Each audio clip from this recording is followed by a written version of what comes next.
describe what you are selling, focusing on the customer benefit. This is the part that you will think about what you are offering, whether it's a service or a product. And this is very specific now because I want to do this restaurant here in the community, but there are 5 other vegetarian restaurants around. So what will make me unique, and what will be the needs I will really reach out in this community that no one is doing? So you have to think about those things. What is your product and what is the benefit for the community? Oh, these restaurants, they're not teaching anything about how to cook or how to, anything else, right? So you're adding something else to your product. And because the community is a community which, is very sick, is very ill or whatever, you have to study. So, an in-depth description of your product, service, emphasizing the specific benefits. What would be your benefit as a product? Yes, Sister Priscilla. With the last example, would it also be advantageous to go like this? Okay. And then you bring it up. You tie it. Make sure you tie it very tight, okay? And then you tie it up. One more time. And you get this stick, whatever. You can use knife, you can use anything that available. If there's the one that you do crochet, whatever it is, you can use that. You can use that one too. Anything that available, that long like this. Okay, you're gonna tie it up. You put straight like this, and you're gonna tie it up.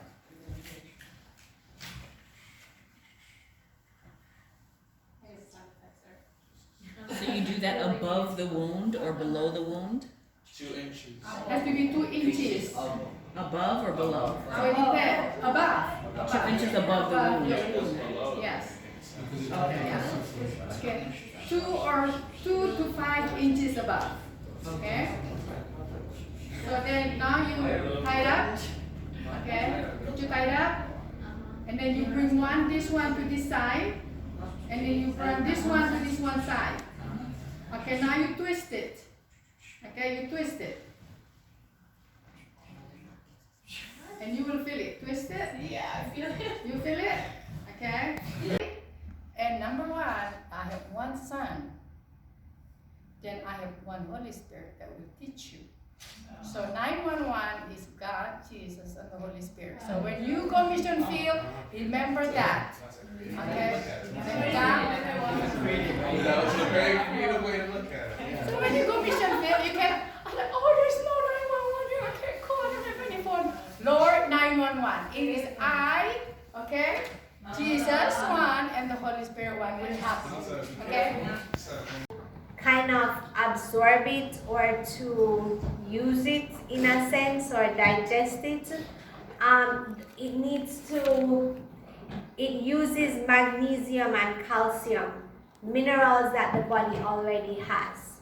So when you're drinking a lot of caffeine, it's like you're taking away your body's own magnesium and calcium in order to be able to use this caffeine.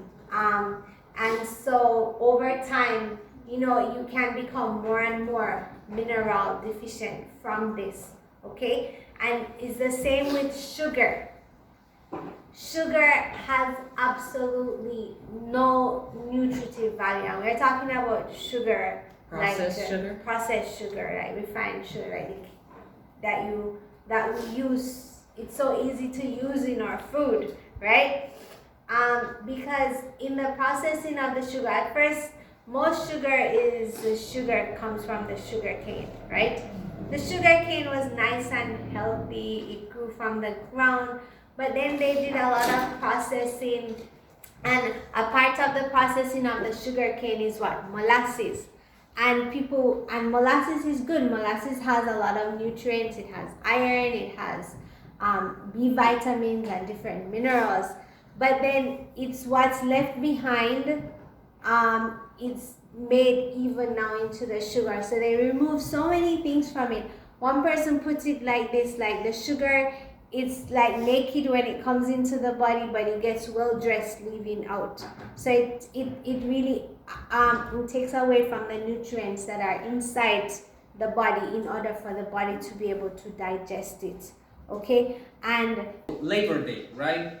That's not connection with any religious thing, right? Here in the United States, we have, like, for example, in my country, they have the Day of Cultures, right? So it's a holiday, so no one works because they are commemorating culture, right? So there is not any connotation with the spiritual or religious things, right?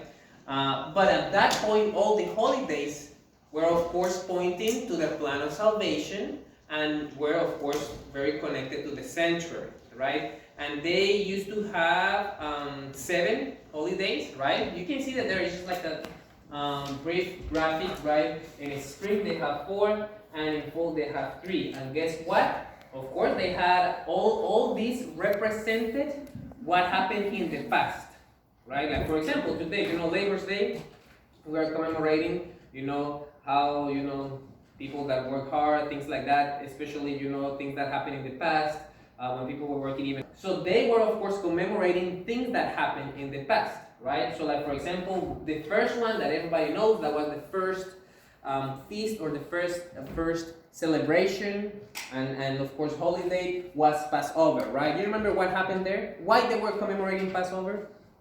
That's when they were leaving Egypt.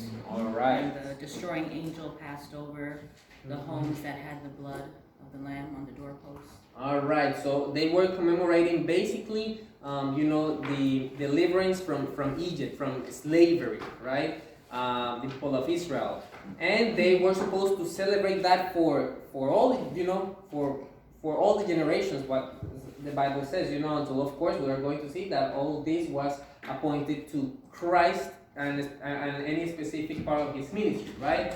And after that, we have the unleavened bread, right? That represented as well, their time in Egypt. Both of them were very close together. The celebrations, right? And so, as we were talking last time, they were not allowed, or the celebration was not having any yeast, is how you call it, right? Yeast. Leaven.